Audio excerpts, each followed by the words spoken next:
முடிவு என்னன்னா நம்ம போராட்டத்தோட சொரூபம் முறையை மாற்றணும். அவன் என்ன சொல்லிட்டு இருக்கான்? கான்ட்ராக்டா பேசுங்க.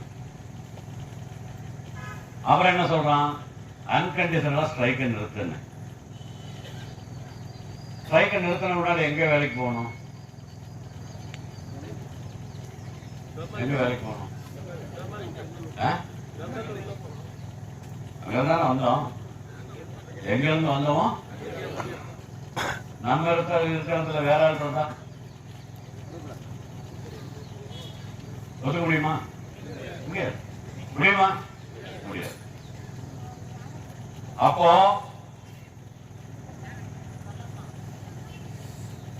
நான் பேச்சுவார்த்தை யார் கூட நடத்துறேன். முடிவெடுக்க வேண்டியது நீ கடைசியா. இப்ப கான்ட்ராக்டர் சம்பளம் ஜாஸ்தி பண்ணணும்னா அந்த சம்பளத்துக்கு சைன் பண்ண வேண்டியது யாரு? PML management. பிஎம்எல் ஒத்துக்காட்டுனா இவனோட பேச்சுவார்த்தை நடத்தி என்ன பிரயோஜனம்? என்ன பிரயோஜனம்? ஒரு பிரயோஜனம் இல்லை. நீ கடைசியில் நீ தான் சைன் பண்ணணும். இப்ப நான் ஓபனா சொல்றேன், போலீஸ்காரங்களும் ரெக்கார்ட் பண்ணிருக்காங்க, எல்லாம் ரெக்கார்ட் பண்ணிருக்காங்க. நான் உங்களுக்கு ஒரு இது கொடுக்குறேன். இந்த ஸ்ட்ரைக்க நாளைக்கு காலையிலிருந்து நிறுத்திட்டு ஃபேக்டரிக்குள்ள வர்றோங்கிற லெட்டரை பிஎம்எல் மேனேஜ்மெண்ட் கொடுப்போம், கான்ட்ராக்டர் கொடுக்க மாட்டோம். பொறுமையா கேட்டுக்கேன், பொறுமையா கேட்டுக்கேன், கேட்டுட்டாங்க. ஸ்ட்ரைக் விட்டா பண்ணல. பிஎம்எல் மேனேஜ்மெண்ட் ஒரு லெட்டர் கொடுப்போம். கன்சலேஷன் ஆபீசர்களுக்கு அட்வைஸ் பண்ணியிருக்காரு. நாங்க லா அபைடிங். கன்சலேஷன் ஆபீசர் எழுதின மினிட்ஸ்ல நீங்க பேச்சுவார்த்தைக்குள்ள எல்லா வசதிகளையும் ஃபெசிலிட்டேட்டும் பண்ணி தர்றோம் நீங்க சொல்லியிருக்கீங்க.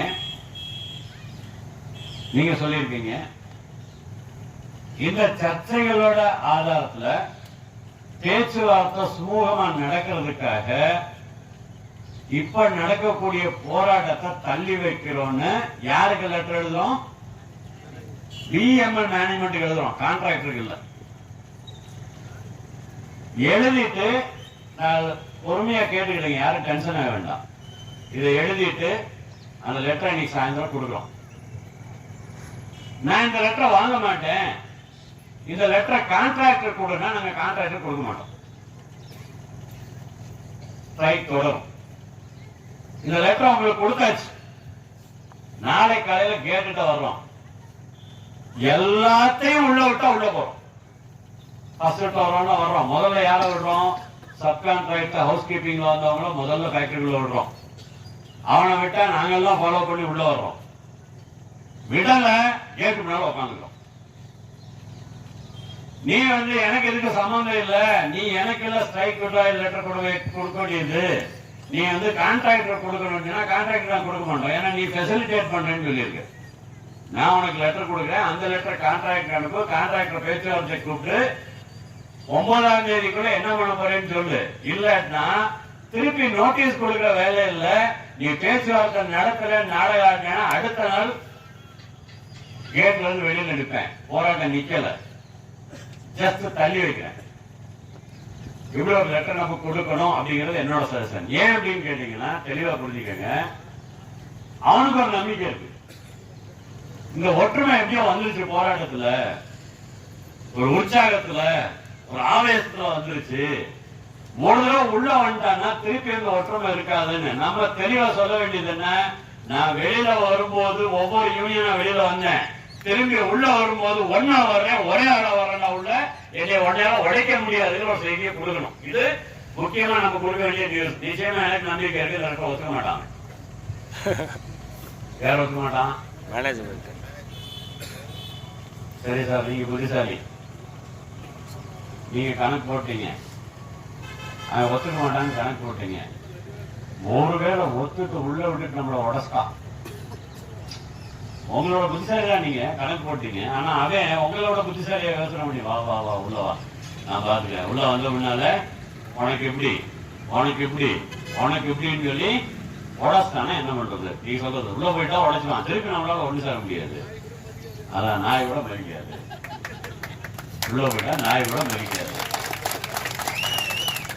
எதுக்கியா போராட்டம் பண்ணா? 20 நாள் போராட்டம் பண்ணிட்டு என்னையா பண்ணிட்டு வந்த நீ? என்னத்தை பிடிக்கிட்டு வந்த?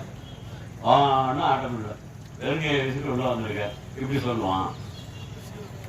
ஆனா உங்க முன்னால இவ்வளவு சொன்ன பின்னால மேனேஜ்மெண்ட் எழுதியிருக்கான், நான் பேச்சுவார்த்தை நடத்துறதுக்கு ஏற்பாடு பண்ணேன்னு எழுதியிருக்கான். நம்ம போராட்டத்தை விட்ரா பண்ணல, போராட்டத்தை தூக்கிட்டு உள்ள போறோம், போராட்டத்தை விட்டுட்டு போகல, போராட்டத்தை தூக்கிட்டு உள்ள போறோங்கிற நம்பிக்கை நமக்கு இருந்ததுன்னா உள்ள போலாம். இல்ல சார் எனக்கு நம்பிக்கைலாம் வராதுன்னா வெளியில இருக்கலாம்.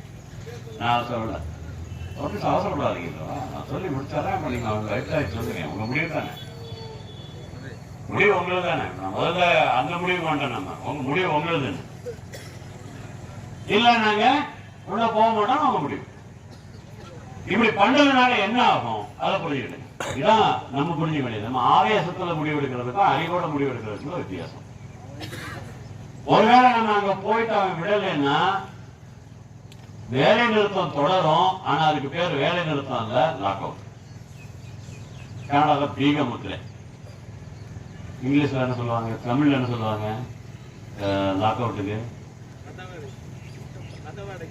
கந்தவாடைப்பா இல்ல, வேற ஏதோ இருக்கு, எனக்கு மறந்து தமிழ்ல என்ன க்ளோஸ் பண்றது இல்ல, மேனேஜ்மெண்ட் பண்ற ஸ்ட்ரைக். நம்ம ஸ்ட்ரைக்கை டெஃபர் பண்ணிட்டோம், உள்ள விடலைன்னா மேனேஜ்மெண்ட் விடலன்னு அர்த்தம்.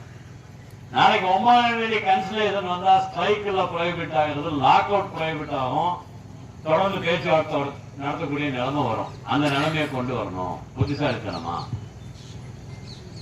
ஏன்னா இப்ப பிரஷர் என்ன இருக்கு அவனுக்கு, எப்படியாவது பண்ணி இந்த போராட்டத்தை ஒண்ணுமிடாம பண்ணணும். நம்ம ஒண்ணுமிடாம விட மாட்டோம், போராட்டத்தை காப்பாற்றுவோம். போராட்டத்தை தொடர்ந்து காப்பாற்றிட்டு முன்னெடுத்துறதுக்குள்ள வழி என்ன?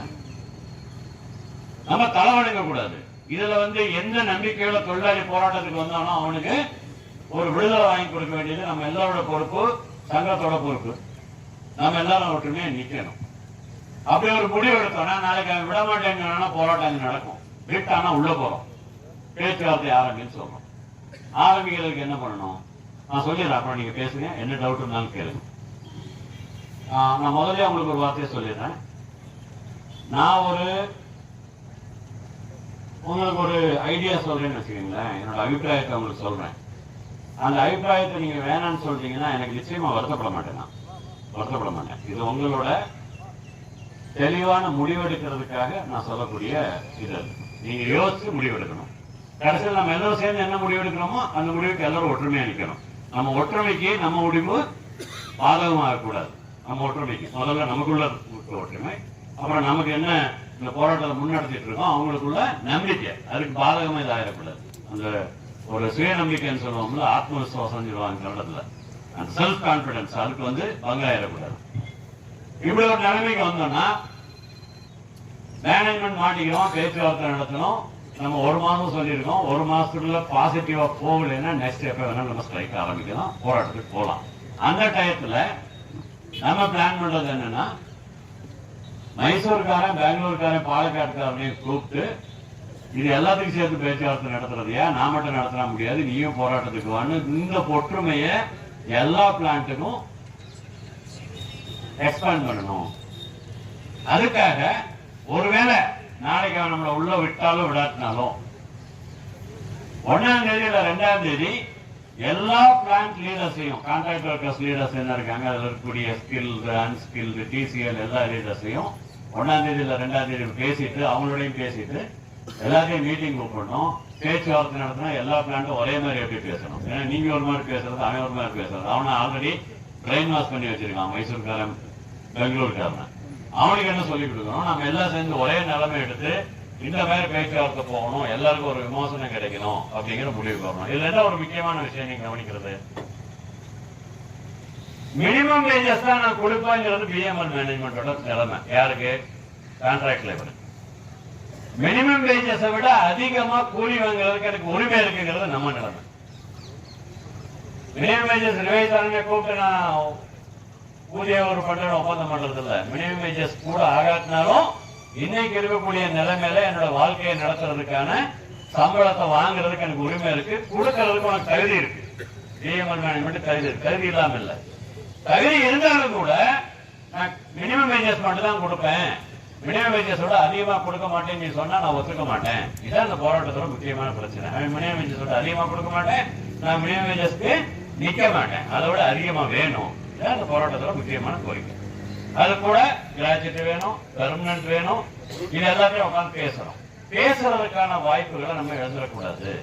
அதனால இந்த மாதிரி ஒரு முடிவு எடுத்தா சரியா இருக்கும் அப்படிங்கிறது என்னோட அனுபவம். அது ஏன்னா இத ஸ்ட்ரைக் என்ன நம்ம வளர்த்திட்டு போறதுனால ஒரு தப்பு இல்லை. ஆனா இந்த ஸ்ட்ரைக் கடைசியில எண்ட் ஆகும் போது பேச்சுவார்த்தைக்கும் வாய்ப்பு இல்லாம போயிடக்கூடாது. பேச்சுவார்த்தைக்குள்ள வாய்ப்பையும் காப்பாத்திக்கணும், போராட்டத்தையும் காப்பாற்றணும், ஒற்றுமையும் காப்பாற்றணும், காப்பாத்திட்டு தொடர்ந்து நடக்கணும். அதுக்கான ஒரு நிலைமையை நேற்று உருவாக்க முடிஞ்சிருக்கு. அவங்களே கையில் எழுதி அதை பண்ணியிருக்காங்க. அவங்களே கையில் எழுதி பண்ணியிருக்கிறாங்க. நீங்க இதை ஆலோசிக்கலாம் அப்படிங்கிறது என்னோட ஆலோசனை. அவங்களுக்கு சரி, நான் என்னோட பேச்சை முடிச்சேன்னு உங்களோட அனுபவத்துல என்ன நடந்திருக்கு இதெல்லாம் வச்சுட்டு நான் பழைய மேனேஜ்மெண்ட்ல 4 அக்ரிமெண்ட் பண்ணியிருக்காங்க. இது புதுசா நம்ம கேட்கல. பிஎம்எல் மேனேஜ்மெண்ட் பேச்சுவார்த்தை நடத்துங்கிறது புது டிமாண்ட் இல்ல.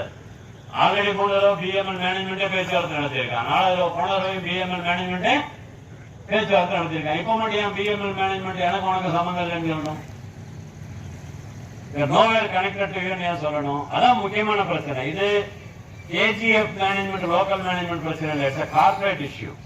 கார்பரேட் மேனேஜ்மெண்ட் தன்னோட பொசிஷனை மாத்திக்காட்டா வேற வழி இல்லை. கார்பரேட் மேனேஜ்மெண்ட் பொசிஷனை மாத்துறதுக்கான முறையில நம்ம போராட்டத்தை நெக்ஸ்ட் லெவலுக்கு எடுத்துட்டு போகணும். இது ரெண்டையும் கூட முடிக்கிறேன். இப்ப இன்னைக்கு கோர்ட்ல இருந்து என்ன ஆர்டர் வருதுன்னு பார்க்கலாம், அதுக்கப்புறம் என்ன முடிவுன்னு எடுக்கலாம். ஆனா அதுக்கு முன்னால இந்த இடத்துல நம்ம அட்வான்ஸ் ஆகிறதுக்கு, நம்மளோட பேச்சுவார்த்தை தொடர்ந்து முன்னெடுத்துட்டு போறதுக்கு, நம்மளோட ஒற்றுமையை யூஸ் பண்ணிக்கிட்டு, இந்த பலத்தை யூஸ் பண்ணிக்கிட்டு ஒரு நல்ல முடிவை எட்டுற விதத்துல இந்த போராட்டத்தை முன்னெடுத்துறதுக்கான முடிவை நீங்க எடுக்கணும். இது என்னோட ஆலோசனை. அதனால நீங்க அந்த முடிவை எடுத்தீங்கன்னா உடனே 5 மணிக்குள்ள அந்த லெட்டர் இஷ்யூ பண்ணலாம். நாட் டு வித்ரா, திருப்பி சொல்றேன், பகல வித்ரா பண்ணதில்ல.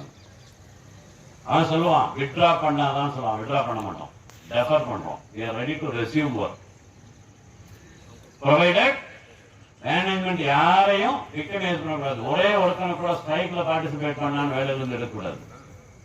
there will be no victimization on workers and immediate negotiations. இம்மீடியட்டா நெகோசியேஷன் ப்ராசஸ் ஸ்டார்ட் பண்ணும். உடனே நெகோசியேஷன் ப்ராசஸ் ஸ்டார்ட் பண்ணணும். விதின் மந்த்ல அட்வான்ஸ் ஆகணும். That at any time we will continue the strike. With that condition, we are giving an opportunity to the management to resolve the issues. நீ அடமெண்டா இருக்கானா? நான் இல்ல அடமெண்டா இருக்கிறது. யூனியன் எப்ப அடமெண்டா இருந்தது? நீ சம்பளம் ஜாஸ்தி கொடுத்தா எப்ப நாங்க அடமெண்டா இருக்கிறது? அடமெண்டா இருக்கிறது நீ கான்ட்ராக்டர் கூட பேச மாட்டேன்னு சொல்லி அந்த அடமென்சியை விடு. Be practical. நான் உழைக்காட்டா இங்க வராது. என்னோட லேபர் கான்ட்ரிபியூஷன் வராது. கம்பெனி நிக்காது. கம்பெனியை காப்பாற்றணுன்ற பொறுப்பு உனக்கு எவ்வளவு இருக்கோ அவ்வளவு எனக்கு இருக்கு. So we are giving an opportunity to resume the negotiation in a meaningful way at the quickest possible result we are expecting. இல்லனா we are reserving our right to start strike at any moment without issuing further more notice. இன்னொரு notice கொடுக்காம strike போறதுக்கான உரிமையை தக்க வச்சுட்டு நாங்க உள்ள வர்றோம் அப்படிங்கறத நம்ம கிளியரா எழுதணும் அப்படிங்கிறது என்னோட அபிப்பிராயம். இப்ப நீங்க பேசுங்க, அவங்களோட அபிப்பிராயங்கள் சொல்லுங்க. கடைசியில் நம்ம எல்லாரும் சேர்ந்து ஒரு முடிவுக்கு வருவோம்.